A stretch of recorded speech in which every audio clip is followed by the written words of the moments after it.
আজকে আপনারা দেখেছেন যে সকাল ভোটগ্রহণ ভালোভাবেই শুরু হয়েছে সর্বত্র।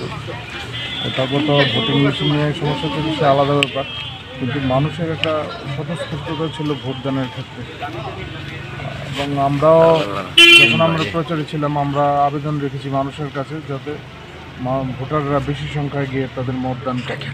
এবং আমাদের মনে হচ্ছিল মানুষ আমাদের বক্তব্য শুনেছেন এবং মানুষ আমাদের কথা গ্রহণ করেছেন। কিন্তু বিরোধী দলের যেসব প্রার্থীরা আছেন, একটা বিধানসভা কেন্দ্রের উপনির্বাচনে চলছে, আর লোকসভা কেন্দ্রের যে প্রার্থী আছেন, পরিকল্পিতভাবে কয়েকটা জায়গায় গিয়ে তারা এই কথা বলছেন যে তাদের এজেন্টদের বের করে দেওয়া হয়েছে। কোথাও আগের দিন সম্ভাব্য এজেন্টদের বাড়িতে তালা ঝুলিয়ে দেওয়া হয়েছে।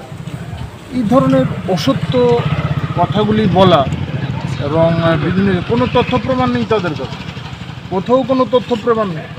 এবং এখানে যে কংগ্রেসের আশিস শাহ, তিনি যেই জায়গায় গিয়ে কথা বলছেন, এটা হচ্ছে একটা উদ্দেশ্য প্রণোদিতভাবে, কারণ ওই এলাকাটা মুখ্যমন্ত্রীর এলাকা, মুখ্যমন্ত্রী ওই কেন্দ্রে ভোট দেন এবং এই উদ্দেশ্য প্রণোদিতভাবে এই কাজগুলি করে। নিম্ন স্তরের রাজনীতি, কারণ তারা দিতে পারছেন না, সে দায়িত্ব তো আমরা নিতে পারি না।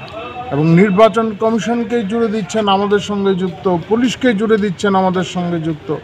আমরা পুলিশের কাছেও খবর নিয়েছি কী বিষয়, কোথাও তাদের কাছে স্পেসিফিক কমপ্লেন নেই কাকে বের করে দেওয়া হয়েছে, কার বাড়িতে তালা দেওয়া হয়েছে, এই সমস্ত কোনো সুনির্দিষ্ট অভিযোগটা তারা করছেন না।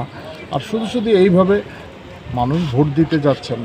এখন এইভাবে উত্তেজনা সরানোর যে চেষ্টা, প্রভোগ করার একটা প্রভোকেশন আছে সেখানে, এইগুলি তো খুবই গুরুত্বপূর্ণ বিষয়। মানুষের যে অধিকার তা খর্ব করার একটা পরিকল্পনা সেখানে আমরা লক্ষ্য করতে পারছি এবং এর বিরুদ্ধে একটা কমপ্লেন করতে হয়।